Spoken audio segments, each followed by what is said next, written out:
ইতালিতে online global business ব্যাপক সাফল্য অর্জন করে তাক লাগিয়ে দিয়েছেন প্রবাসী বাংলাদেশি নারীরা।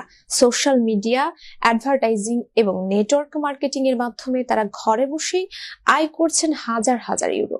মোল্লা মনিরুজ্জামান মনিরের তথ্যচিত্রে বিস্তারিত।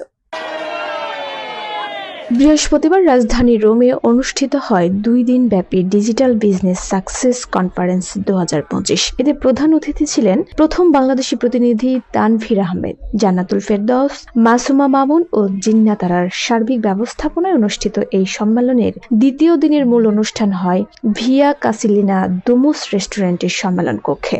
ডিজিটাল বিজনেস একটি আন্তর্জাতিকভাবে নিবন্ধিত, স্বচ্ছ ও বৈধ প্ল্যাটফর্ম। এটি বর্তমানে 26টি দেশে সরকার অনুমোদিত এবং বিশ্বজুড়ে 2,65,000-এরও বেশি মানুষ এই ব্যবসায় যুক্ত, যার মধ্যে 2,000-এর বেশি বাংলাদেশি সদস্য। এই সফলতা অর্জনকারীদের মধ্যে ইউরোপের সবচেয়ে এগিয়ে রয়েছেন নারী উদ্যোক্তারা। প্রবাসী নারী উদ্যোক্তা মাসুমা জানান,